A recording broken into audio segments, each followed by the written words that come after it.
Okay. All right.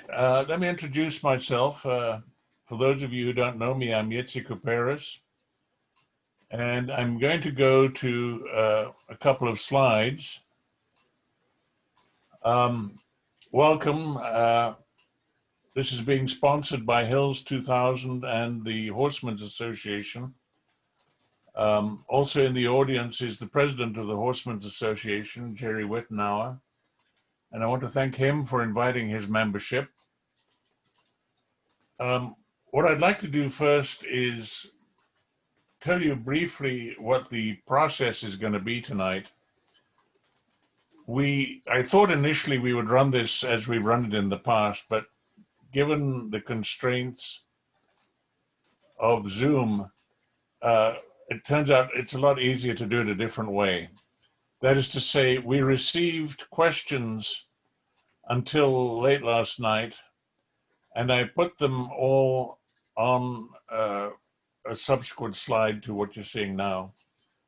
And rather than have them coming in from all corners during the course of the evening, it turned out to be logistically much more efficient in terms of use of time if I gathered all the questions and we went through them as a group. I'll just read them quickly, show them to you. And then we will have the candidates each have a turn for about 5 minutes to respond to whichever questions they want to or have time to. And at the end of a round of 5 minutes each, we'll have a second round of 5 minutes each, and then we'll have a wrap up at the end. But before we start, we'll ask the candidates to introduce each one of themselves, 1.5 minutes each.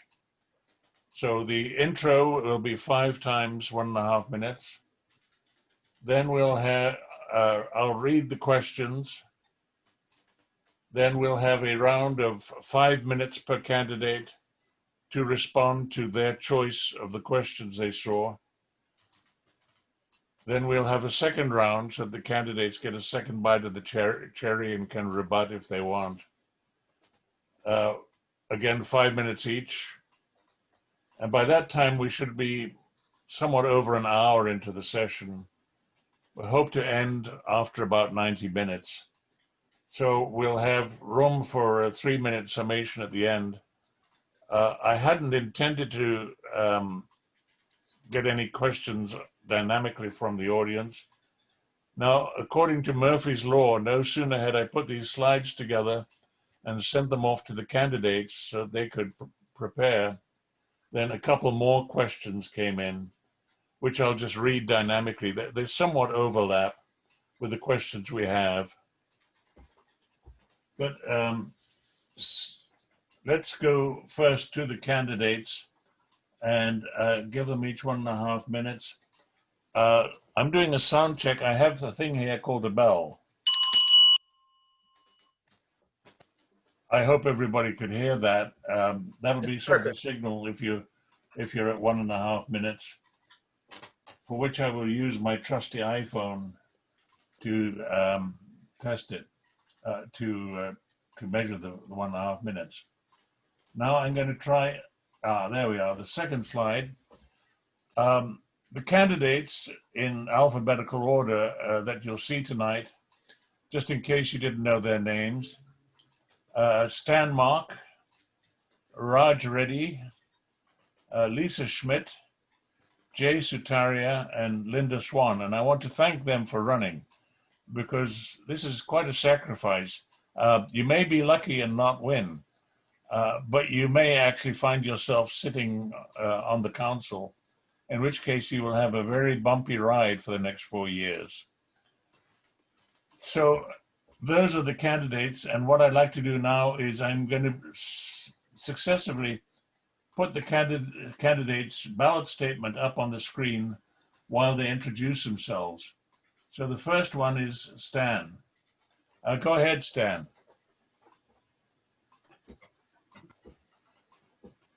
You unmuted? Stan, you unmute yourself.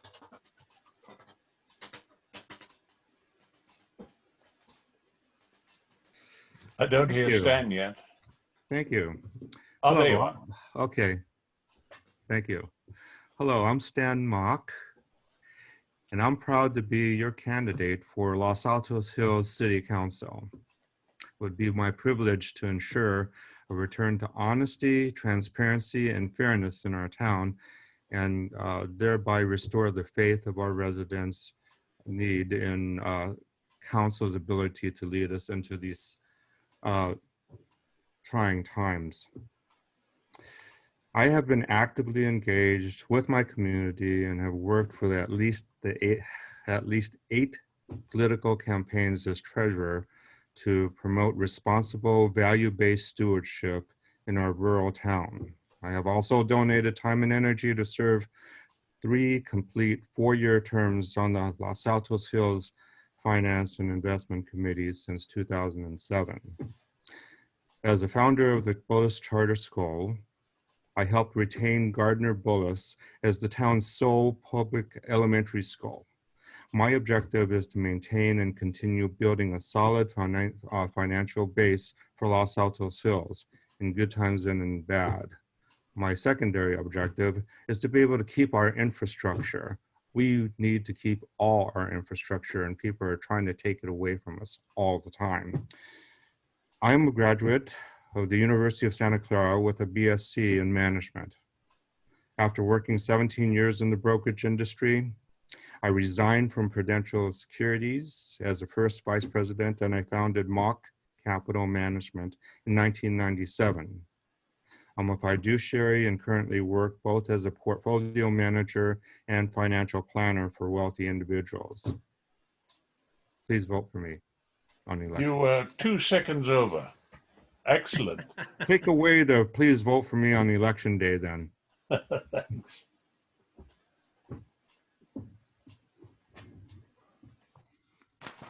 Oops. Raj Reddy.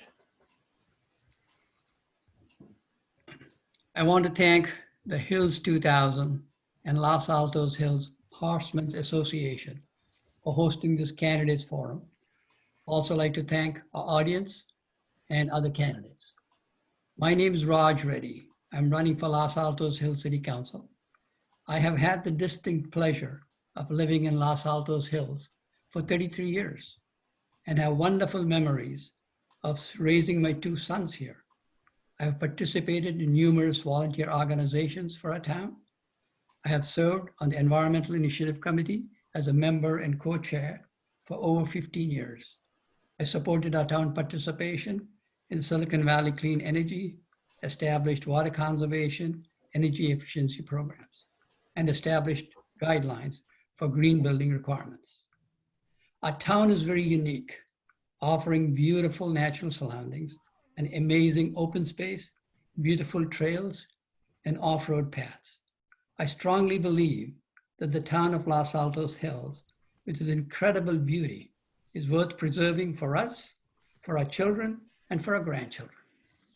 As a retired energy executive with extensive corporate and volunteer experience, I'm committed to serving our community.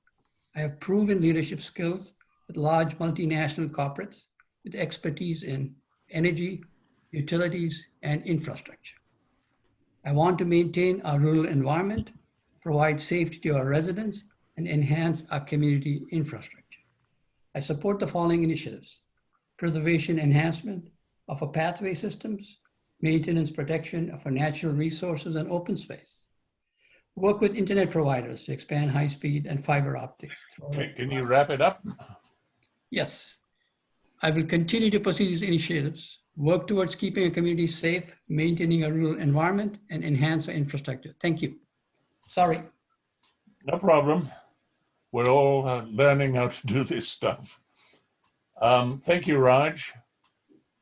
Next, Lisa Schmidt. Hi, everyone. I want to, okay. Hi, everyone. I want to echo Raj's thanks to both the Los Altos Horsemen's and the Hills 2000s group. And thank everyone that's attending. It's so great to see so many people turning out for this event. I think it shows how much we care about our community and how much we are participating in making it so special. I came to the decision to run because I want to help in the governance of our community. I think all of us have chosen to give back and participate and make it as good as we can possibly do. I think I bring a sense of openness, the ability to listen to people. I want to work together. I work from a position that I assume everyone wants the best for this town. And if we talk openly, we look at problems objectively, if we think about solutions rationally, we can come to solutions and plans that can support the town and that we can all be proud of.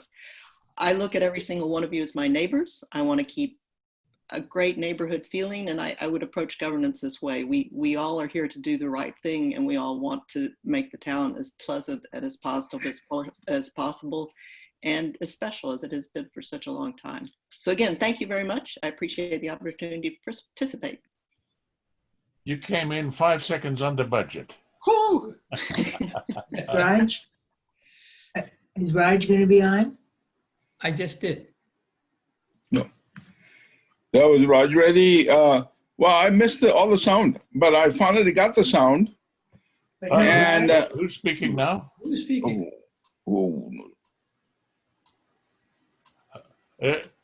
Is Jay Sutaria there? I am. Are you ready for me? Yeah. Hang on. Yeah, I was confused there by somebody.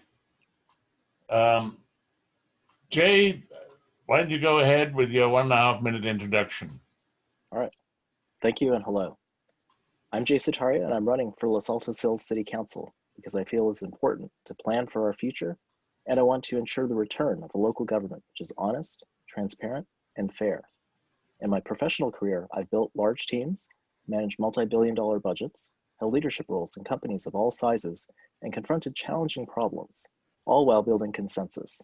I believe these skills will be significant assets as a council member. Collegiality is important, but this doesn't mean going along to get along. There are honest, respectful ways to pose critical questions and ensure our residents are heard and addressed. I oppose wasteful spending and mismanagement, such as the $3 million town hall expansion project, the $500,000 snack shack, and the 15-year non-competitive contract with Green Waste. I believe our town must serve our residents by proactively addressing fire risk and improving emergency preparedness, improving our infrastructure, retaining our strong financial position, preserving our beautiful semi-rural environment, and truly listening to residents' needs and concerns. If elected, it would be my honor and privilege to put the people of Los Altos Hills first, and I pledge to work tirelessly to ensure we have a responsive government and to preserve our town for future generations. Thank you. Wow, despite that interruption, you came in with 10 seconds to spare. Do I get to bank that time? Let's move on to Linda Swan. Are you there, Linda? Here. I'm here. Go ahead. Good evening. I feel blessed to have lived for 32 years in this beautiful family-oriented town with open space and rural traditions that support the mental and physical health of us all. I grew up in Scottsdale, Arizona. After I graduated from Arizona State University with a BS in mechanical engineering, I moved to San Jose and began working for GE, where I met my husband, John.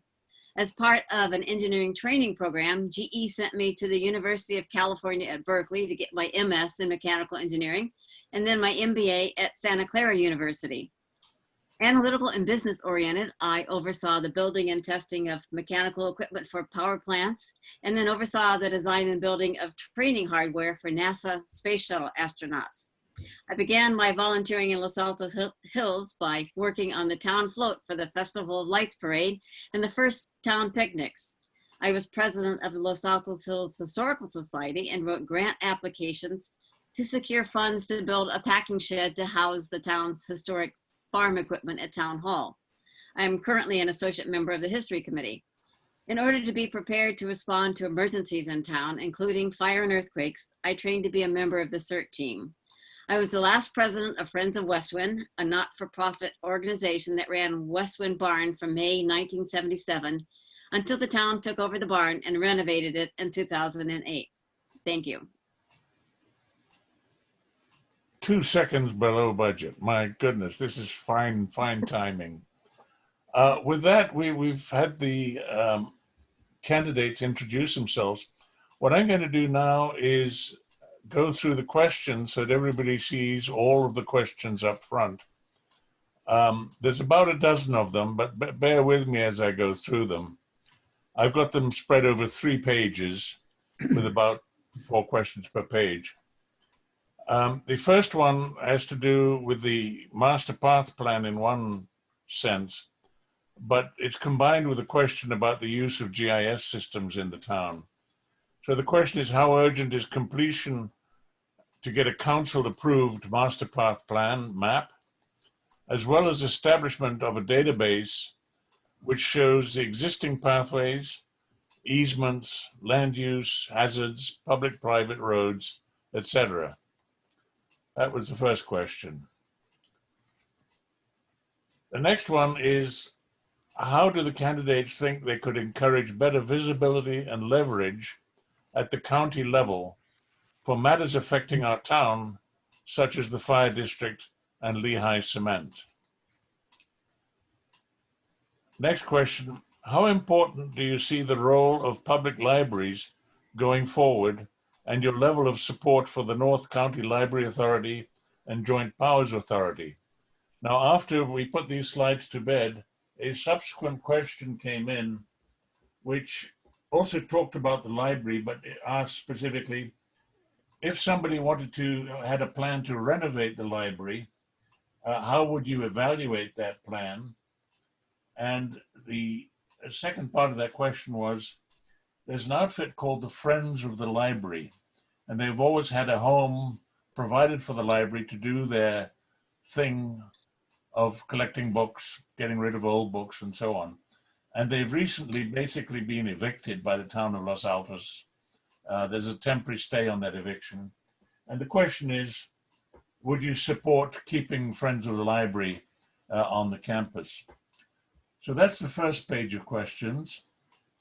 Second page, given the recent unanticipated setbacks faced by our town, like the green waste contract and the fire district funding, what are you going to do to proactively address issues like this ahead of time in the future? Next one is, contrary to the green sheets, residents' rights are steadily being eroded by big government, such as, for example, restrictions on tree removal, choosing what kind of energy you can use to heat your home, and even directing charitable donations to favored recipients. What are you going to do to redress this issue? And another subsequent question came in, which talks sort of about, partly about the same thing. A question came in which said, what are you going to do about the tree removal restrictions, and what are the requirements that the town has for vegetation removal? I think there's a misunderstanding there. Vegetation removal is more a fire department matter than the town's, but that's an aside. Then the last one on this page, the Little League fields continue to be our strongest contribution towards the wider community that includes our neighboring towns. What are your feelings towards the value of Little League to our town, and what are your intentions to support it or diminish it? And moving on to the last page of questions, how do you feel about the standing committees? In particular, the recent attack on our committee structure by either sunsetting or replacing with ad hoc committees requiring less oversight, i.e. the Brown Act requirements, all of this masquerading under the umbrella of good governance. And a later question came in, basically said, what is your opinion on volunteer committees? And do you know what the general plan is and where to see it? And how can we make the general plan or control what the fast track process does with the general plan? But that was also harking on the standing committees. Next one, given the increasing incursion by the state in land regulation, such as the RHNA, the Regional Housing Needs Allocation, where the state mandates overriding our zoning to allow for duplexes and fourplexes. What's your opinion on that? And I think implied is, what do you think we should try and do about it? Next one, what is your position on rebalancing the town's existing community services offerings from recreation towards more emphasis on disaster resilience issues, such as hardening of residences against wildfire, etc.? And then there were two questions which I've added them here, but I unashamedly put them on the end because they're not really unique to Los Altos Hills. If you want to discuss them, they're fine. But your attitude towards proliferation of 5G, again, that's not just a Los Altos Hills matter. And what is your attitude towards Black Lives Matter and defunding the police? So those are all the questions. Let me just check on the subsequent written ones. Yeah, I think I've covered them all. So with that, I will exit the slides and go back to the main screen. And what we're going to do now is 5 minutes each per candidate. The first round, I'm just going to do in alphabetical order of the last name. So we'll hear from, in order, from Stan Mark, Raj Reddy, Lisa Schmidt, Lisa Schmidt, then Jay Sutaria, and finally Linda Swan. So with that, Stan, you're ready to go. You know something? I really made a mistake in my first introduction because I went on and read it. So now I'm just going to go ahead and talk about it here. So these are my issues.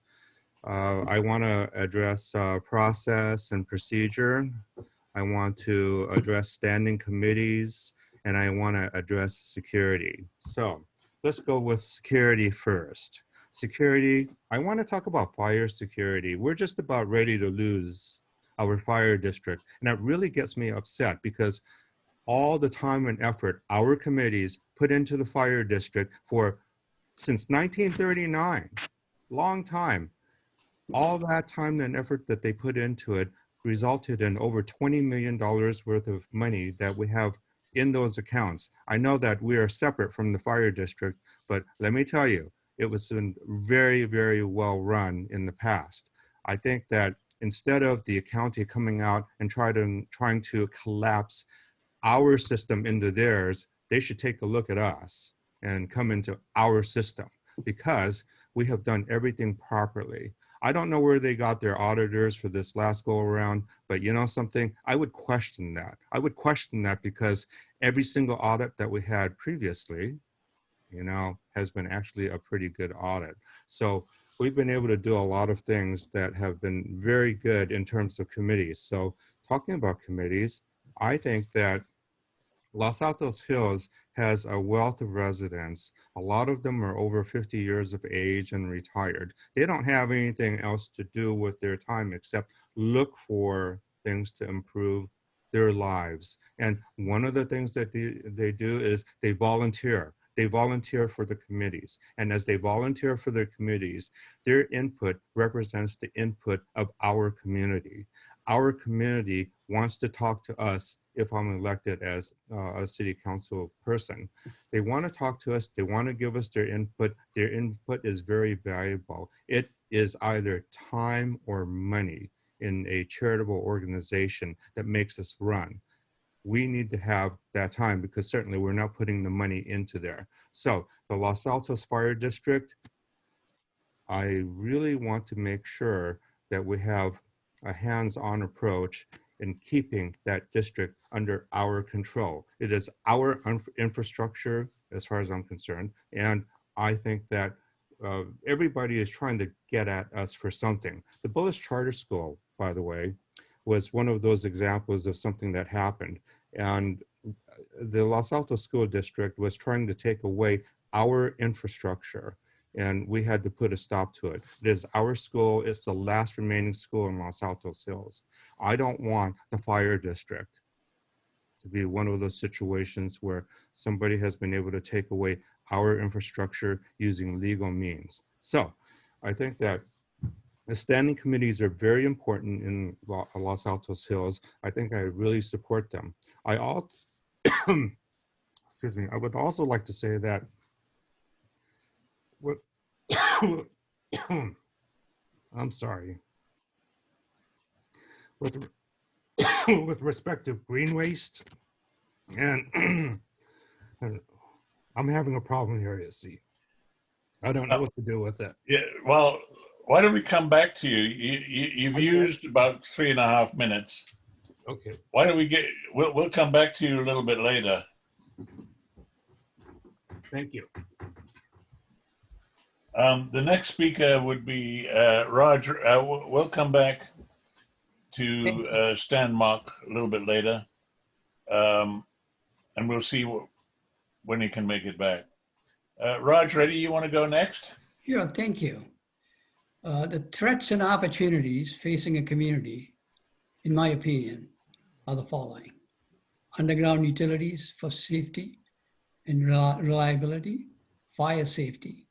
And if I have time, I'll talk briefly about green waste recycling contract. Fire safety. Absolutely agree with Stan, have to retain local control of fire services. Provide resilience, emergency preparedness programs, promote and enhance disaster readiness, communications during disasters. Los Altos Hills County Fire District is doing an excellent job in terms of removing dead trees, extensive brush clipping and removal to keep Los Altos Hills safe from fires. Los Altos Hills Fire District has provided extensive localized services for the past 45 years. They have an excellent community emergency response system, community wildlife protection plan, and other activities aimed at fire prevention.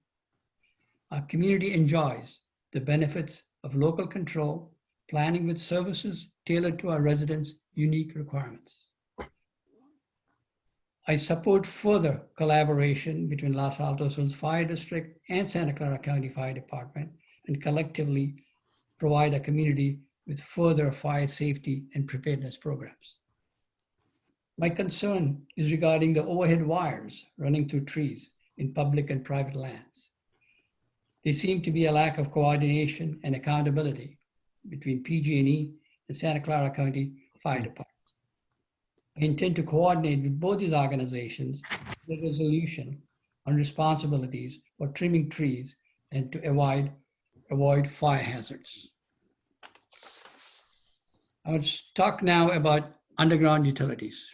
Like I said before, the overhead wires running through trees in public and private lands are potential fire hazard to our community. Underground utilities should be evaluated for our town of Los Altos Hills, considering the fire hazards we have faced for several years and might continue into the future. I want to take a holistic approach for the entire town to be converted to underground utilities, which will also provide economies of scale. Explore funding options to supplement funds available under Rule 21A and 20B. Each utility with overhead lines required to set aside small portion of our monthly payments for future undergrounding these wires. Some of our neighboring cities, Palo Alto, Hillsborough, Berkeley, and Tiburon, have performed underground utilities and have provided excellent benefits to their residents in terms of fire safety, reliability, and minimum outages and blackouts.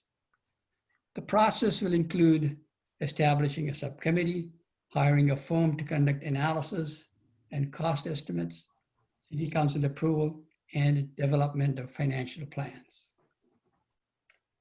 We need to explore funding options with minimal burden to our residents. Funding options potentially could be the following: a flat tax on local utility bills administered by the utilities, Potentially, the utility user tax could pay for town underground utilities over 15 to 20-year period of time. The town can sell bonds for the value of the project costs, and bonds could be paid as part of the individual property tax bill. Finally, debt financing backed by dedicated and temporary utility tax. Briefly touch base on green waste contract. From what I understand, the major restructuring of the contract was to make resident fees based on the specific services they used, which I agree, and will keep the garbage collection affordable to our residents. The present contract that we have has price increases of 9% every year, plus cost of living for the term of the agreement, which is 15 to 20 years. These increased rates are very steep and not sustainable. However, looking at green waste issues, the costs have increased drastically. China is no longer taking and paying for recycled materials. In fact, green waste has to pay companies to take the recyclables. There is a special committee established to work with green waste recycling to resolve the resident concerns. I'm very confident they will come up with an amicable solution, which is acceptable to the residents. Thank you. Excellent timing.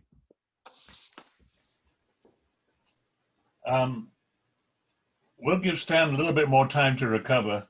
Why don't we go on to Lisa Schmidt now, and we'll get back to Stan at the end of after we've gone through the other candidates. So Lisa, are you there? Yes, I think so. If you can hear me. Go ahead. Okay, thank you. It was an extensive list of issues that different people wanted to address. So I'm going to present some of my overarching ideas and things that I would use to make decisions. I hope to touch upon a lot of those issues, but I suspect I won't make it to all of them. And I hope this is just the beginning of a conversation that we have going forward, because I encourage people to reach out and chat with me. I want to hear everybody's concerns. I'm going to start out by addressing what I think the town's top priorities are, or what I would put as the town's top priorities. And I think Raj and I agree that fire prevention and fire hardening for the town at this point have to be a very top priority. I think that's been brought home literally and figuratively over the last 5 weeks or so. My observation is that all of the pieces that need to contribute to fire hardening are spread about in different portions of our town ordinance, in different organizations, because it includes buildings, it includes landscaping, it includes who's responsible for maintaining property, including homeowners and fire district, and that we need to pull these strands of the issue together so that we can review them all together. I don't know if that implies changes to any of them, but we need to look at it as a holistic problem and involve all the different organizations and ordinances that contribute to the solution, and see if the solution or what we have in place is sufficient, if there's not new considerations we need to take into place. I agree also with Raj, we're going to have to work with the county.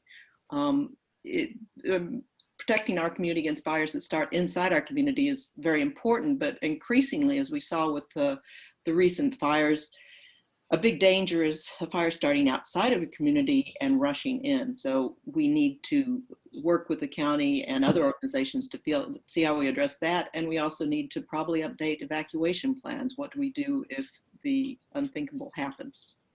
I think some of the issues that we've raised about committees and about green waste contract and ordinances such as tree removal indicate an issue that I would like to spend the next 4 years addressing, and that is, how do you communicate well between the town and the governance and different committees? I realize there's some restrictions on how communication can be done, but I think we need more proactive, for lack of a better term, lightweight communication. We need communication coming out from the town in little bits frequently. Is it from the council? What's happening this week? What's an issue coming up? Look, this contract is going to come up for review in a year. shouldn't we start talking about it now, you know, in a small casual way as we build up to more information. So I would make it a priority to increase the communication in the town. And my hope is, and my desire by doing that, is that we can address some of these problems, or some of these issues, I shouldn't call them problems, that have begun bigger and seem more insurmountable if we started looking at them earlier as a community, have time to chat about them, have time to look at them. We'll be able to address them more coherently and with less strife among the different citizens. I do really believe that we need to approach every problem or every issue with the view that we're all neighbors. We all love our town. We all want the best for it. We may have different approaches, but to recognize we have a lot more in common than we have driving us apart. So those would be my two main issues. When we get our next 5 minutes, I would like to talk more about specifics and addressing some of the questions over there. Again, I realize it would be very difficult to provide good answers for all of those questions. So I hope this conversation goes on beyond this presentation as well. Thank you, everyone. Appreciate it. Wow, that was, you left some money on the table. Thank you. I don't think people will be upset if they have a few minutes left this evening. With that, let's move on to Jay Sutaria. Are you on deck? Yes, thank you. I'd like to address 3 priority issues for the town, which I think will cover most of the questions which have been asked. Number 1, improving our disaster preparedness, reducing our fire risk, and increasing resident safety and insurability. Number 2, improving our governance and ensuring our town's continued financial strength. And number 3, preserving our semi-rural environment. On the topic of fire danger and resident safety, the past few weeks have reminded us of the tremendous risk we face from natural disasters, especially fire. The wildfires of the last few years should have been a wake-up call, but the town is still in extreme danger. Many of our roads do not meet the current county fire department spec, an issue our planning commission has been warning us about since 2018. Many homes do not have 2 ways out, as fire professionals recommend. Residents are having their insurance policies canceled. Invasive weeds, dry brush, and dead trees create significant fuel. And overhead power lines and utility poles make us even more vulnerable. We need to take proactive steps to reduce these fire risks by making it easier for homeowners to remove dead trees and other fuel and to maintain defensible space. And we need to invest in our roads and pathways to ensure all residents have safe evacuation routes. We should encourage use of fire-resistant landscape screening and absolutely encourage residents to get advice from experts and organizations like Fire Safe Council on how to implement protective measures. In addition to promoting alert notifications and the great PEP and CERT training programs, we also need to reactivate neighborhood networks and neighborhood evacuation drills.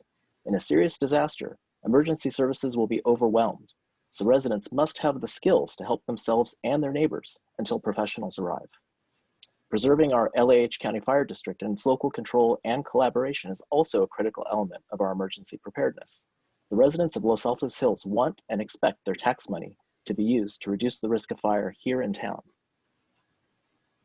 One more step we can take toward reducing our fire risk and increasing insurability is undergrounding. The town has talked about this for decades.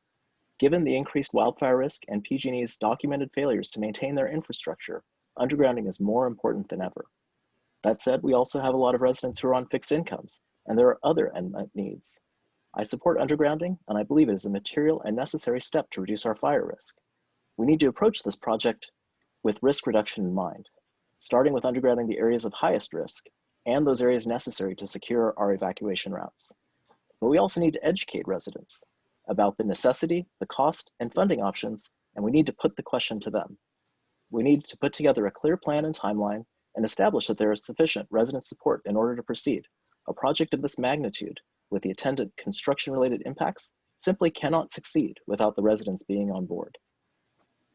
On the topics of good governance and financial accountability, I believe the town needs to do the following. Number 1, pass the Sunshine Ordinance to close the loophole in California's open meeting laws, which currently allow council members to meet and make important deliberations in secret through the use of ad hoc subcommittees.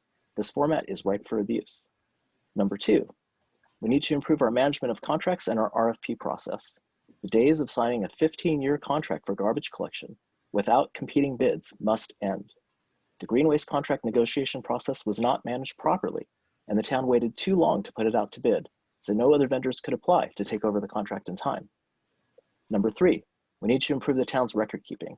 The town needs to do a better job of maintaining records of pathway and open space easements, public and private roads, and even a complete list of our residents' addresses. The town's GIS system is a step in the right direction, but we must also be cognizant of the fact that systems which have the air of authority but are incomplete are in some ways worse than having no system at all. We should not leave it to a handful of volunteers to scrupulously maintain their own set of physical records in notebooks to supplement the towns and to catch omissions, yet that is our current reality. Number 4, we need to re-examine our spending to make sure we're fully recovering our costs, managing the town's assets responsibly, funding our remaining unfunded pension liabilities and other obligations, and providing the services our residents want and need. We need a town government which is accountable to the residents, honors and updates our general plan and plans for the future. I'll address my priorities for preserving our semi-rural environment in my next speaking opportunity. Thank you. Excellent timing. Wow. Something tells me these people have done this before. It's hard to measure to. Let's move on to Linda Swan. Good evening. As with the other candidates, I feel that the wildfire risk is the most pressing issue facing the town. I will spend most of my time talking about that. The Los Altos Hills County Fire District was formed in 1939 and has done a good job of protecting the town from fires. The last major fire was Littlecote Circle Fire in 1985. It caused $9 million in damages. The 1991 Oakland Hills Fire caused $1.5 billion in damages. So I think that the fire district has done a good job. The taxpayers of the district have taxed themselves to provide services to reduce the risk and devastation of fire. Most people driving around the town would say that the area is at high risk. It's considered part of the wildland urban interface area. Some companies are already refusing to renew or write fire insurance policies in the hills. A wildfire would exacerbate that issue and must be avoided to the greatest extent possible. The fire district currently has $22 million, which makes us a candidate for a hostile takeover. Since local taxpayers funded the coffers, I think that the money should be spent to benefit those taxpayers. The Santa Clara County Fire District has a vast area to oversee. I don't think they have the same time to scrutinize our district as well as the fire district has done. I think the best thing to do with the $22 million is to develop a comprehensive plan to utilize the funds to bring down the threat of wildfires. If we have an approved plan to use the funds to the benefit of all residents, it may make it more difficult for the county to take those funds and use them elsewhere. I'm in awe of the firefighters and the incredible work they do. If the Santa Clara County Fire Department wants to be more involved with the fire district, I think that having the advice of professionals and a veteran chief would be beneficial and welcomed by the fire district.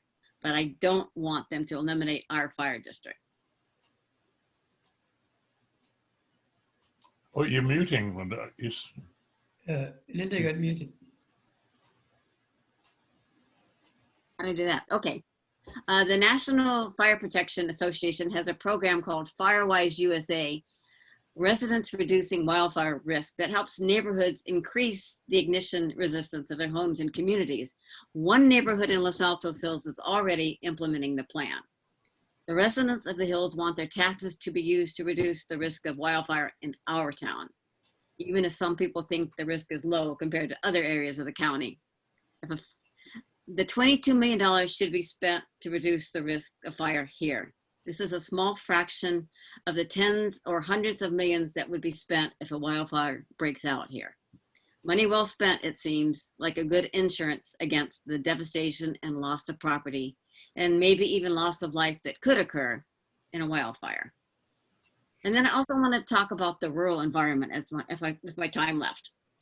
And as expressed in the green sheets, preserving our semi-rural environment, serving the residents and fostering community, that's the vision of our town's founders, to build a friendly small town with a semi-rural environment, with a neighbor down the road on the council and control in our hands, as they put it. The town was founded on a vision of 1-acre lots, preserving our open space and rural pursuits like keeping horses. It's imperative that we retain the attributes which attracted many of us to move to Los Altos Hills in the first place. That means we must maintain local control of zoning while ensuring that we are building enough ADUs and provide enough incentives to our zoning to meet the requirements specified by law in order to preserve our zoning and rural atmosphere. The rural pursuits include having pedestrian and equestrian friendly access to our beautiful environment for exercise and stress relief. And of course, the right to have horses is something to be cherished. Is that it? Yep. Am I close? Yeah, you actually left some money on the table as well. With that, Stan, let me come back to you. You got another 2.5 minutes. You up to it? Okay, you're giving me 2.5 minutes. Absolutely. I want to get back to the fire safety thing again. Nobody in the world has the ability to assume that there's going to be 12,000 lightning strikes in the state of California. So the fires that we have today, I don't think that could have been predicted. But what we can do is very important. I think that we are somewhat safe from fire. And the reason I think that is because the 554 fire hydrants that the fire district has put up. So my concern about the fire hydrants is that there's enough adequate water to get to the fire hydrants first and foremost. Secondarily, that they're working properly. And thirdly, that as the fire departments come to our locations with these new fire hydrants, that everything is compatible so that when you hook up the hoses, you know what you're hooking it up to and it actually works. Now in the Oakland Hills fire, they did have fire hydrants, and in those fire hydrants, they failed. They didn't have the water, they didn't have the proper hookups, they didn't have the testing. So what I would say is, please have a regular and periodic review of those fire hydrants to make sure that our residents are safe. Now, the way that you fight wildfires is that if you were in a wildfire area, there are no fire hydrants. You have to draw lines of demarcation, and firefighters actually have to go in there and dig trenches to stop the fire. Here in Los Altos Hills, with the fire hydrants that we have, we could just spray water on the fires to put them out or to contain them in some fashion. We do have that, so it's not as bad as what people think. What I am concerned about is the fuel that we have in Los Altos Hills. That fuel is on the pathways, it's on the roadways, it's on our backyards. So let me talk about the roads for just a moment. If we could just take the trees around the roads, trim them up about 8 feet, and then take away all the dead bushes and branches and so forth that haven't been removed ever before, then that would really help our situation. Now, the other thing that would help our situation is to educate our residents how to build the 3 defensible areas around the house. In Bonnie Doon, they had 34 homes impacted by the fire. 19 of those homes were destroyed. 14 of those homes were just they stayed alive. And why did they stay alive? They had one thing that was in common. They all had defensible areas in an area where there was huge wildfires just all around them. So in Los Altos Hills, I think that we have to be responsible for ourselves. We have to be responsible for our equipment, the people that get there. I think that's really important. So the other thing that I wanted to mention, which I tried to mention before, but not properly, is that all the money that we have in our districts is because of volunteer work. We do not have defined benefit plans in our fire district. We don't have a whole bunch of administrative and operational expenses. We can keep it very inexpensively done, and we do a very, very, very good job. So I really want to give those people that are on the fire district a shout of thanks. They've done their job. So the other thing I wanted to talk about, other than fire prevention. Could you wrap it up soon? Process and procedure. We are failing in our process and procedure. So in my next 5 minutes, I will talk about process and procedure. Thank you, Stan. Okay, we've completed our first round. And this was an experiment of this was probably the most efficient way to use our time rather than switching between all the candidates multiple times, once per each question kind of thing. So I hope we're doing the right thing with, and we'll get back to the second round now. This time, instead of going in alphabetical order by last name, I'll go in alphabetical order by first name. That seemed like one way to do it. And the first name is J. Sutaria. I'm used to going first. Okay, thank you. I'd like to use my time here to talk about preserving our semi-rural environment. The town's founding guidelines, the green sheets, state that our country resident zoning, our rural pursuits, our quiet atmosphere are important to us. We want the sun and air and quiet of a community, which has given itself enough space to breathe in, the relaxed pace of country life and rural pursuits, and the space and right to keep animals, including horses. 65 years later, those words still have special significance and accurately describe the kind of community we live in and wish to maintain. Indeed, we owe a debt of gratitude to the town's founders and the decades of effort they and their successors have invested in making Los Altos Hills the special place it is today. Thanks to resident action nearly 20 years ago, our open space preserves, responsible for much of the town's beauty and natural landscapes, enjoy protection. I support preserving and extending these protections, and we need to participate in the discussion about impacts just outside our borders to ensure that what our residents cherish is protected as well. Pathways are an important and integral part of our landscape too. There are sidewalks, our kids' safe route to school, our hiking and riding trails, and in many cases, our means of emergency access. Pathways, which were once horse trails used by equestrians, have evolved into a treasured asset that is uniquely our town. I support the fulfillment of the decades-old vision of a town-wide pathway system connecting all our neighborhoods. But off-road pathways in particular should be planned with sensitivity to residents along the path, and reasonable privacy issues must be mitigated. I support the Pathways Committee work to balance homeowners' privacy rights and property rights with those of neighboring property owners in the town at large. This is the value of local control and representation, but our semi-rural environment is currently endangered by legislators who have been pursuing one-size-fits-all legislation. By reducing setbacks and by increasing density without the funding to scale our infrastructure, we're placed at greater risk. How do you achieve 30 feet of defensible space when you have structures on adjacent properties which may only be 8 feet apart? How do you ensure safe evacuation and access on our narrow, windy roads if you suddenly have 4 times the number of homes and 4 times the people? Ultimately, this is the problem with preemption of local control. We may suffer from the unintended consequences of an approach which doesn't take local needs and local context into consideration. We need to be vigilant, and we need to inform and engage our residents, band together with other towns and cities in our region to highlight these increased risks. And we need to ensure that our regional housing targets are actually achievable. We also need to be prepared to fight to defend our local zoning.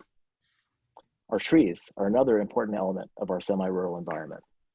I agree with our Planning Commission's observation that we need to strike a balance, addressing clear cutting and preserving the town's natural beauty while protecting property rights and promoting simplicity for residents and staff alike.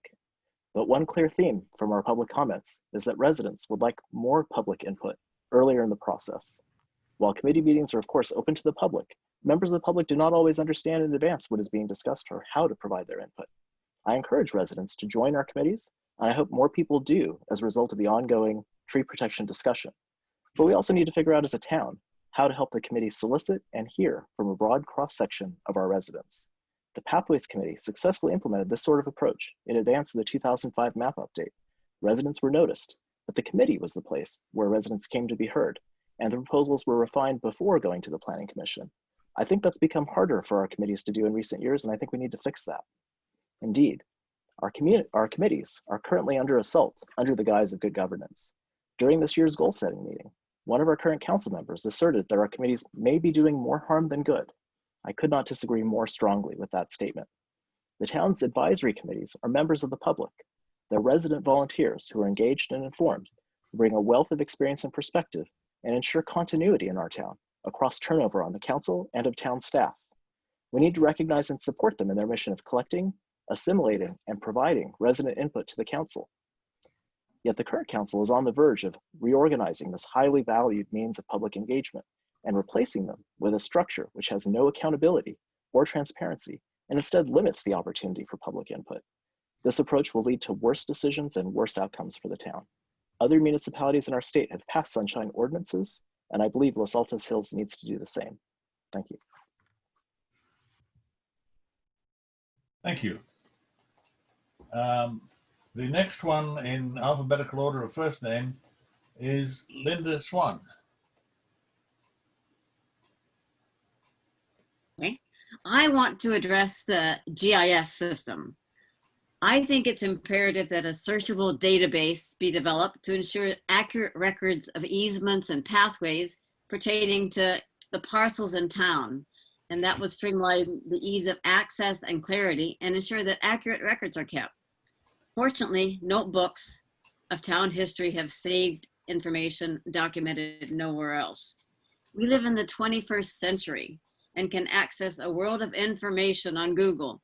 It's imperative that we be able to quickly access all pertinent information relating to each parcel in town. I consider it a very high priority. And related to that, I think the GIS system needs to document all the easements and plans to ensure that we have an accurate pathways map too. And then related to the standing committees, recently there's been attacks on them. And I think public participation and resident input are also foundational principles for our town. And it's clear that they're desperately needed. The town is filled with a multitude of smart, capable citizens volunteering their time to improve the town. They are engaged and informed and bring a wealth of knowledge and experience and perspective to provide valuable recommendations to the Planning Commission and Town Council. It's an incalculable reservoir of historic and current knowledge. We would need many more employees to do the work of the large number of volunteers in Los Altos Hills. And there's no way that they would have the long-term perspective and knowledge of the volunteers, many of whom have lived in town for 20, 30, or 40 or more years. The town employees are generally not employed for nearly that long. So I support their mission of collecting and providing resident input to the council. You want to look at libraries. I use the library a lot. So I think the public libraries provide needed services in the future as they do now. The nature of library services has changed and they'll change in the future. I no longer can find a card catalog in the library, but online databases and internet services are provided there. So I support the Los Altos Hills funding agreements to keep the public libraries vibrant and providing needed services to the community.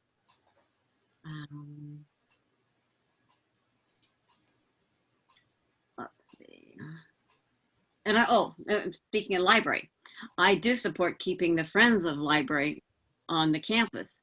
They contribute over $100,000 a year to the library, and they have been. So free rent and utilities seems like a good investment in the services the volunteers provide. Oh, how am I doing with time? I've got you still for a little bit over a minute if you want it, but you don't have to use it. Oh, okay. Well, one thing I want to talk about then is the budget. Our town has nearly a $12 million annual operating budget, funded mostly by property taxes and fees. But this is a small budget in comparison to the larger towns in the area, and it must be carefully managed. For example, the 2021 budget, the capital budget included $2,650,000 for a town hall addition for more space for the staff. But the COVID-19 crisis has shown that a substantial portion of the staff can work remotely, at least part of the time. Google is now going to allow many employees to work remotely until 2021, and Facebook is planning to allow 50% of all employees to work remotely by 2030. So do we really know what the requirements for staff space will be when this crisis winds down? It does not seem prudent to spend $2,650,000 until we are absolutely sure that the need is there. Spending on a town hall expansion at this time is not prudent. Fiscal discipline is especially critical now, given the financial uncertainty introduced by COVID-19. Thank you, Linda. Okay. Next one alphabetically is Lisa Schmidt. Thank you. I was assuming I was next there. I would like to address a few more of the specific questions that came out in ITSE's list here. I think, like the previous two speakers, I agree that we need to modernize record keeping. The yeoman's work that several people have done in keeping records in notebooks, online, scanning stuff themselves. We owe a huge debt of gratitude, but we can't expect people to do that going forward, and we expect to have access to modern information. I do think we have a wealth of talent in this town on getting systems like that up and running. Given our backgrounds, I know that my husband and I are good at finding low-cost, cost-effective ways to get things done online. So yes, I support that as well. There's been quite a bit of talk about the green waste contract. I know it was very unsettling for people. I believe that it could have been handled much better. And going forward, I suggest we put together a list early in our council session of large contracts and franchises and when they're going to become due. And we make that much more visible and available so that we can see further out when we need to start approaching those contracts and not kind of get hit blindsided by waiting a little too long to send them out to bid. I hear an undercurrent in the comments here that something is very wrong with our town, that people are trying to hide things from residents, and that there's attacks on other citizens. And I just don't find that believable. I think most people are trying to do the right thing. I don't think information is trying to be hid or surreptitiously acted upon. Maybe there's not a good enough communication. Maybe there's not enough reaching out to other people for opinions. But I really don't think there's a conspiracy going on inside of this town to not make things available and ready. I also believe that that by questioning how things are done, such as committees and how they've been working, questioning that there may be ways to do better is not an attack. I think we always need to be looking at the way things are run and be able to openly discuss that maybe there are ways to do things better, things that we're not used to doing that way. There might be improvements we can make that will work for everyone. I do think it's a big issue that we can't seem to recruit younger volunteers. I think it's really important to have some younger voices in our discussion amongst the town. And I think one of the issues that was raised about committees is it's a very large time commitment and a long time commitment. And maybe people that would really like to contribute can't do that because of the way they're structured right now. So there is incentive to see if there's other ways we can engage people. I think we want to engage more people in the town and the town governance and opinions than shut that down.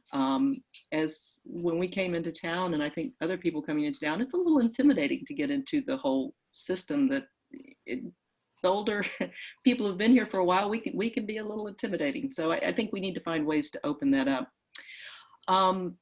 Other questions that I'm looking at, I think we need to be more open to looking at how well things are running. There's some questions about the Parks and Recreation and how do you compare that to the other staff positions. We ought to set criteria for how we judge how well programs are working. They ought to be objective criteria. Are there lots of people using these recreation facilities? How are they using them? Do they make sense? And then be able to judge what way we can go in and make decisions on how to offer those resources to the town. So I guess I take a slightly different view. I don't believe that our town is in dire straits. I believe that there are things we can improve. There's always things we can improve. We should always be looking for ways to improve processes and decision-making. I think all of us have a strong commitment to the rural atmosphere, semi-rural atmosphere, and the pathways. There may be varying degrees on how we approach those, but I don't think you find much disagreement that those are incredibly important things. The one thing that I would add, and I try to touch upon it in my previous talk, is we have to recognize we're part of a bigger community. And this is important with fire. We have to recognize we have to work with the county because fires start outside of our area. We have to recognize that housing inside of the larger community here, we need to support some ways to help increase housing. I don't want to turn ours into fourplexes on our lots, but we have to recognize that the whole region, we need to be part of the decisions there, and we need to be proactive in making this whole region Time's up pretty much. wonderful. Oh, but I had so much time left from the last one, Yitzi. Yeah. Anyway, I think I got my gist of the point. Thank you very much. Appreciate it. Okay, thanks. So the next one is Raj Reddy. Thank you. I'm going to talk about town committees and ad hoc committees. I certainly disagree regarding ad hoc committees masquerading under the umbrella of good governance. I have personally participated in these committees and know firsthand with extensive support they provide to our town, city staff, and city council. We're very fortunate to have this valuable resource. I agree with Jay and Linda regarding the town committees and the wealth of experience we have within our residents. Also, I support ad hoc subcommittees that do not have to comply with the Brown Act requirements, keeping in mind that the town committees meet once a month and need to follow Brown Act requirements, which is fairly restrictive on how you conduct business. In some situations, the committees could be in a time restraint to provide drafts of ordinances for town staff review prior to sending it to the city council. The subcommittees have flexibility. You meet several times based on need, have phone discussions, exchange emails. However, once the subcommittee reports their research and findings to the main committee, it becomes formalized under the jurisdiction of the Brown Act requirements. I've personally used this multiple times and found this to be very effective. In terms of committee governance, we can have committees develop specific charter of responsibilities, assessment and accountability, and semi-annual reviews. And we should also provide time limitations for chair and co-chairs. What I found in my experience is we have such valuable town committees that, at least in my case, when I was involved with the Environmental Initiative Committee, is we had the town staff, including the city council members, specifically asking for us to look into some of the issues we were faced with. And I specifically recall we were asked to review the evaluation of the town joining Silicon Valley Clean Energy, and regarding the greenhouse emissions climate action plan. So there's several times they came to us asking for our input, our advice, and to be able to provide them with a guidance. So I find that very, very useful in a town of Los Altos Hills. And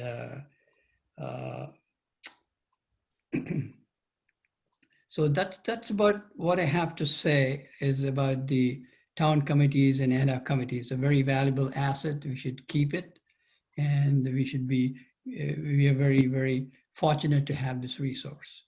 Another thing I'd like to talk a little bit about is the Little League fields continue to be our strongest contribution.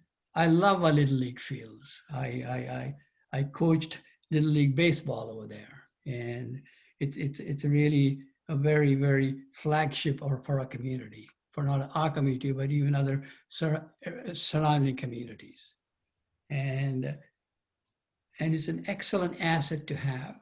And I have personally rented these Little League fields and had get-togethers with family and friends, and even played some baseball.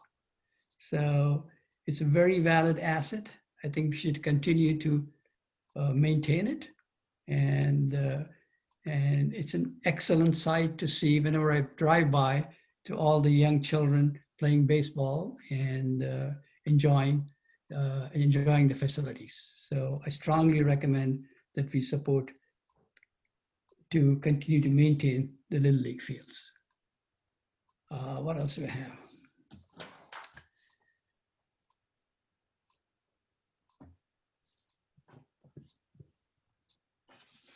Oh, why don't we come back to you for the wrap up? Okay, thanks.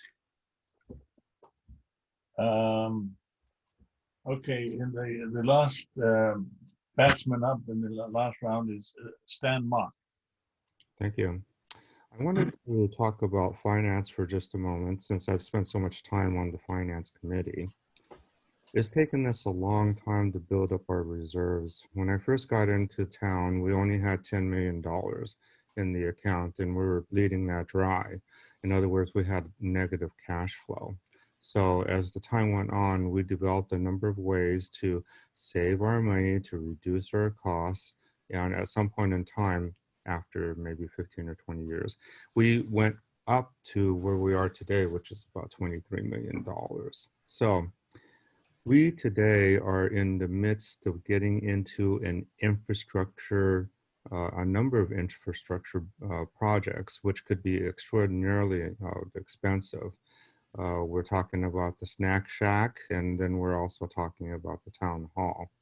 I'm not going to say that it's not necessary, but I would like to review the numbers again, because I think that we have limited amounts of income, we have limited amounts of assets. We need to extend those as much as possible. We want to get the biggest bang for the buck always. And anytime that you get a contractor into Los Altos or Los Altos Hills, the first thing that they say is, oh, bingo. It's like, let's double or triple the prices before we go in there, because they see us as very wealthy organizations or individuals.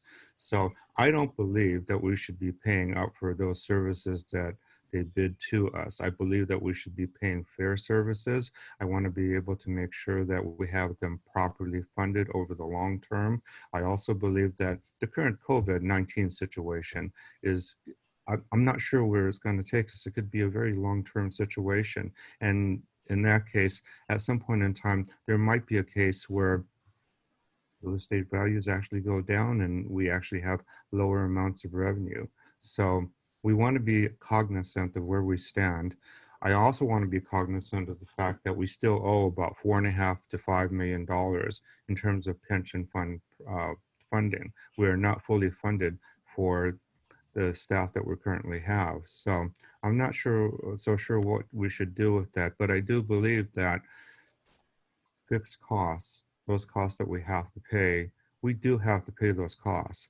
Variable costs, maybe some of them are optional and some of them are not, but those are fungible. We have to pay the fixed costs. Let's go ahead and pay the fixed costs first.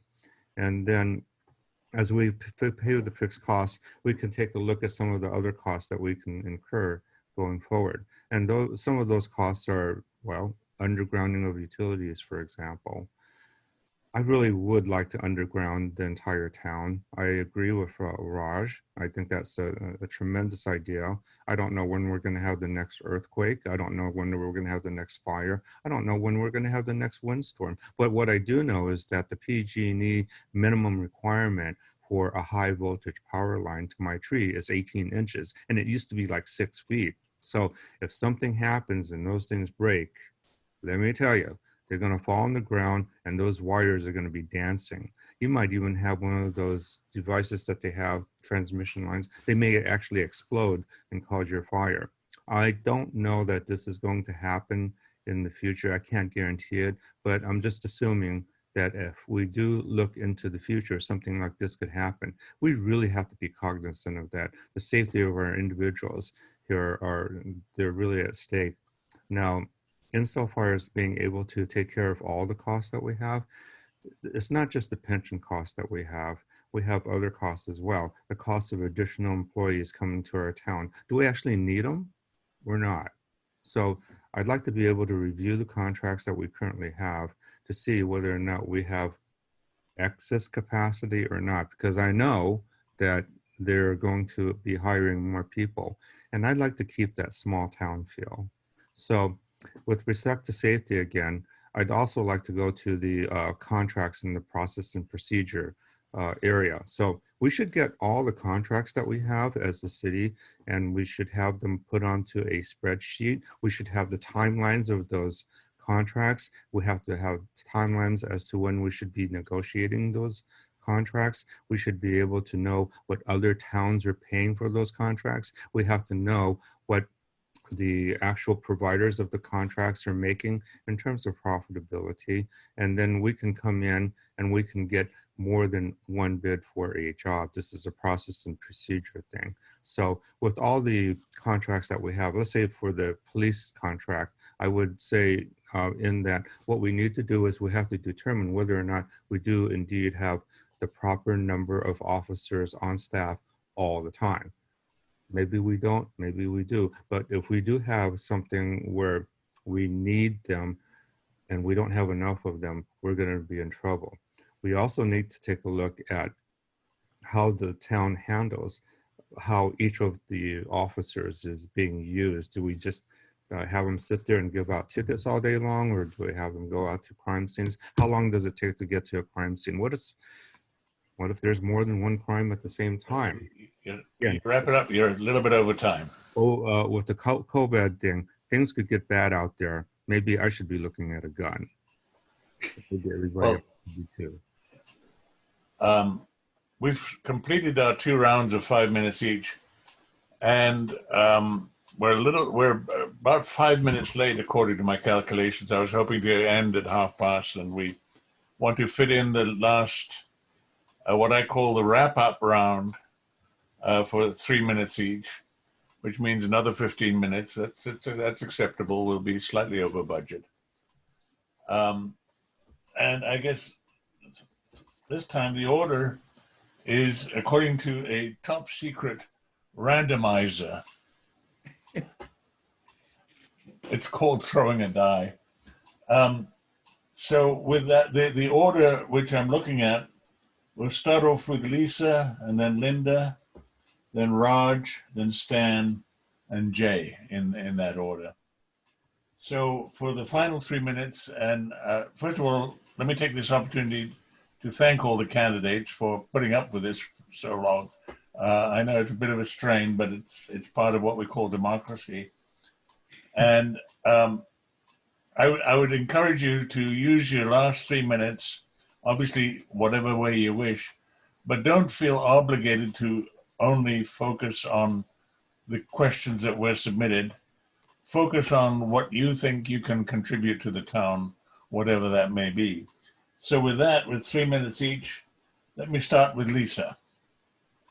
Thank you, Yitzi. And thank you everyone for attending. It's time out of your day, and it's a good time to take it easy, and everyone put their time into that. So I really appreciate that. What do I bring to the table, and what do I want to offer to the town? I think I analyze problems very fairly. I analyze issues. I try to break them down to their most fundamental elements, and then try to build a solution with people that satisfies as many people as possible, something that we can all work and live with. I think I'm painfully transparent. I think you'll know exactly how I feel about things and what I think about things. So there is no hidden agenda, absolutely no hidden agenda. And I have high faith in all my neighbors and people that I work with, that they also are going the same way. It's been very difficult to have a detailed conversation about all these issues. They're pretty complex, and they benefit a lot more from being able to have an exchange with people who are concerned about them. I'm starting a little experiment. I have a website, lisaschmidt.org, that my brilliant husband helped me put together. And on it, you can say, I would like to talk to you for 30 minutes, and click a time on a calendar, and I'll be scheduled to talk to you. We can do it via FaceTime, we can do an email, we can call, we can have a social distance coffee. I would love to talk to as many people as possible and understand your real concerns and be able to address them completely. The other item that I'm trying out as an experiment is, I've talked about lightweight communications this evening. I'm going to start putting out a newsletter every Monday evening, a small email, and as an example of what I see our town could do. And if it doesn't work, we'll know. If it does work, that's great. We can build on it. If it kind of works, we can change it. And you can sign up for that at my website as well. I believe strongly in communication. I think you probably can't do enough of it. And I really would like to talk to each of you individually, other candidates as well. We all want the best for our town. And I think together we'll do a better job of achieving that. Thank you very much again. I appreciate it. Thank you. And the next speaker is Linda. Well, I agree that the town is not in dire straits, but improvements can be made. And I believe that all my experiences and the knowledge I've gained make me well qualified to take on the job as council member. We live in the innovation capital of the world, so we should have world-class town services. I will act thoughtfully, responsibly, and with integrity to ensure the strong financial position of the town is put to the best use for the residents. I'm running for city council because I believe we need a government that ensures fairness and honesty and transparency and listens to and understands the needs and serves the interests of our residents. And also, as I said, prioritize being good stewards of all our resources. And I believe in the green sheets, and we need to support the founding principles of our town to preserve their semi-rural environment and encourage public engagement and foster community and participation. And that includes using the committees, the town committees in the best way possible and utilize their benefits to the town. As a council member, I'll work to preserve the best aspects of this wonderful town and provide the best services. And I do believe that the citizens have a lot to contribute and a wealth of knowledge and experience. And I want to tap into that to aid in steering the town toward the finest future we can envision. We need to ensure that town hall is managed efficiently so that lapses like the lack of planning in renewing the garbage contract are avoided in the future. And I think we need to remember that if we don't reduce the fire risk, we could reduce the attractiveness of our wonderful town to future residents because they may not be as thrilled to be here as we are. So I'd like to also thank all of you for coming and for Hills 2000 and LAHA for putting this on. And I'd like to talk to as many of you as possible to get your ideas. I'd be honored to have your vote and support at this great time. And don't forget to vote early. Mail-in ballots will be sent out on October 5th, but please only vote once. And then to be completely transparent, my website is not quite ready. So give me a couple of days before you check it out and visit me. And then I'd like to hear from you. Thank you. Thank you, Linda, and happy birthday. Thank you. Next speaker, Raj. Yes, I want to thank our audience, the other candidates. I applaud our moderators, Mr. Jitz, Mr. Jerry, for the excellent format and process. I'm running to represent you, the residents of Los Altos Hills.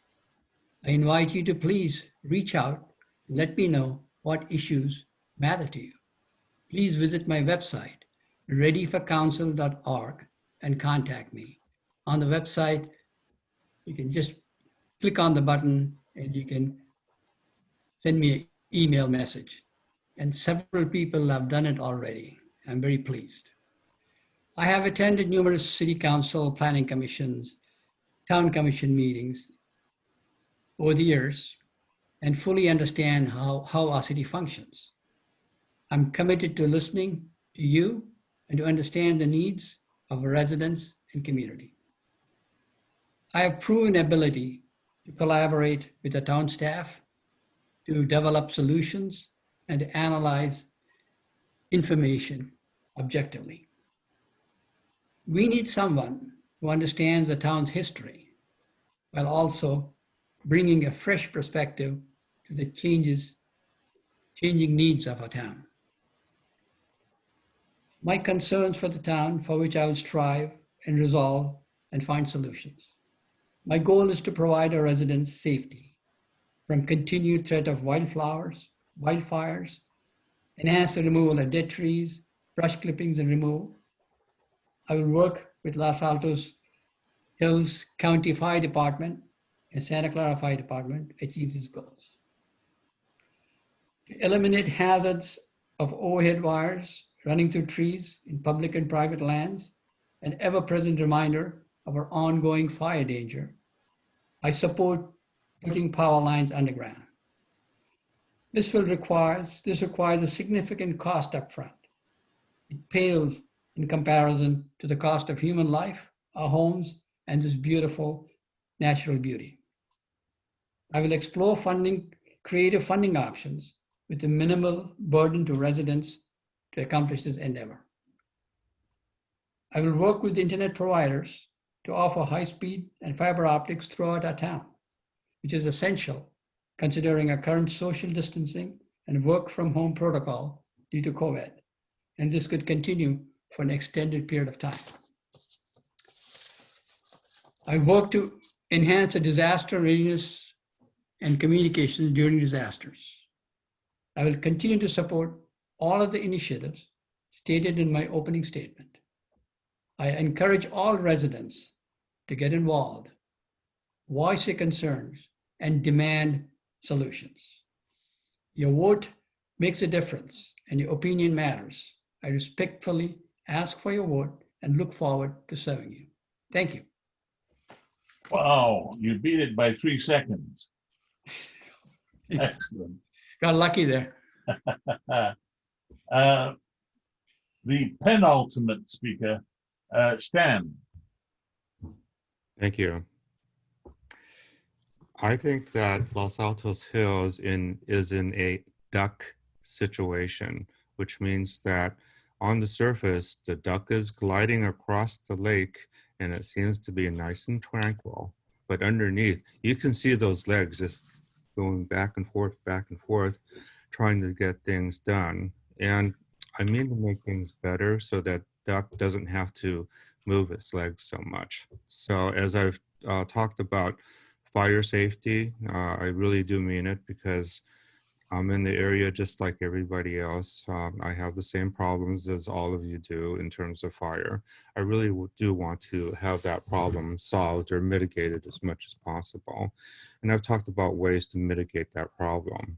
One thing that I failed to mention is that our early warning system really sucks because we didn't get it. Secondarily, what I want to talk about is that the internet for advice as to when to evacuate, it was pretty complicated for us because we had to look at a number of sites before we were able to find the right one to use.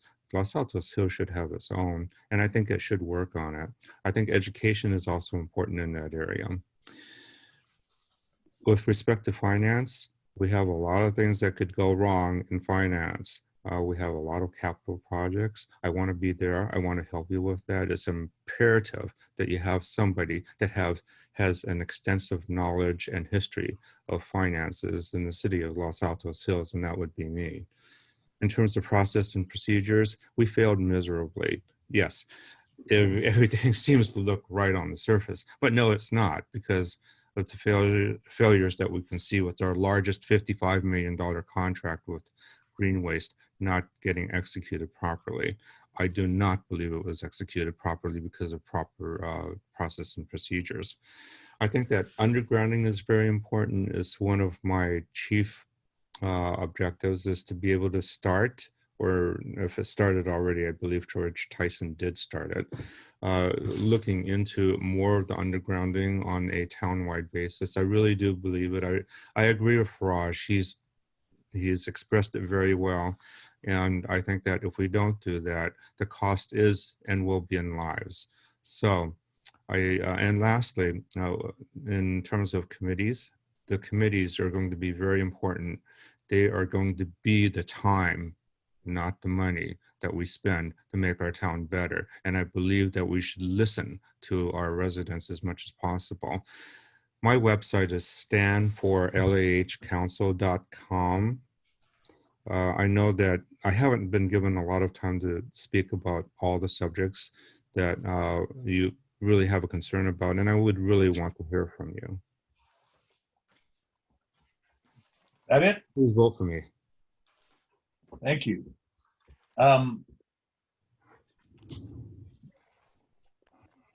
Final cleanup batsman is Jay. Thank you to the attendees and sponsors of this event.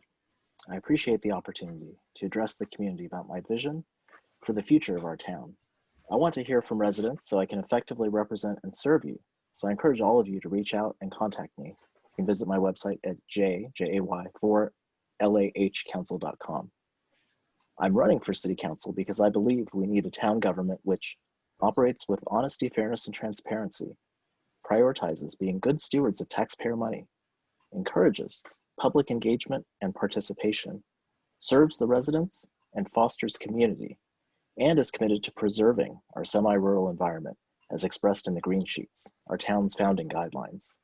I believe these are values which unite our residents. We live in a special place, but continued vigilance is required to keep it that way. Recent proposals threaten to undermine the key pillars upon which our town is built. I oppose wasteful spending and mismanagement, such as the $3 million town hall expansion, the $500,000 snack shack, and the 15-year non-competitive contract with Green Waste. And I oppose anti-transparency measures, such as the proposed volunteer committee reduction and continued use of council ad hoc subcommittee meetings, at which the public is not allowed to attend and which avoid California's open meeting law requirements. I've also spoken out on the importance of serving the needs of our residents. I believe our town is at a crossroads, but this November, the voters have a chance to protect our town's shared values. You've heard tonight from all the candidates. With a majority of the council seats open in this election, your votes matter now more than ever. I encourage everyone to vote once, and I encourage voters to make a strong statement by electing 3 candidates who are committed to these principles and who will bring about the positive changes we need. I respectfully ask for your vote, and if elected, it would be my honor and privilege to put the people of Los Altos Hills first. I will fight for what's right, and I pledge to work tirelessly to ensure we have a responsive government and to preserve our town for future generations. Thank you. Thank you very much. With that, we've come to the end of the meeting, but before we close down, I'd like to thank a number of people. First of all, we were co-sponsored by the Horsemen's Association, and Jerry, you're there. Thanks, Jerry, for all your help and getting us to have even more attendees and reminding us that we started out as a very horsey community. I take pride in the fact that I, too, was president of the Horsemen's Association many, many years ago, when we actually thought of getting a town ring. But more, I would like to thank a strong duo in town. Behind the scenes, there's John Harputian and Duffy Price, who run Hills 2K. Yeah, I'm the president, the chairman, or something.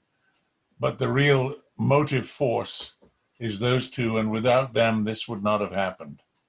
So a big round of applause for Duffy and John. And thank you. I will end by telling you that the video of this session and the ballot statements, we plan to make them available on the hills2000.org website. May take a little while to get them there, or at least a pointer to them. And we'll see you all at the ballot box and in the newspaper. Thank you and good night, everybody. Good night. Thanks a lot. Good night. Thank you. Thank you. Thank you.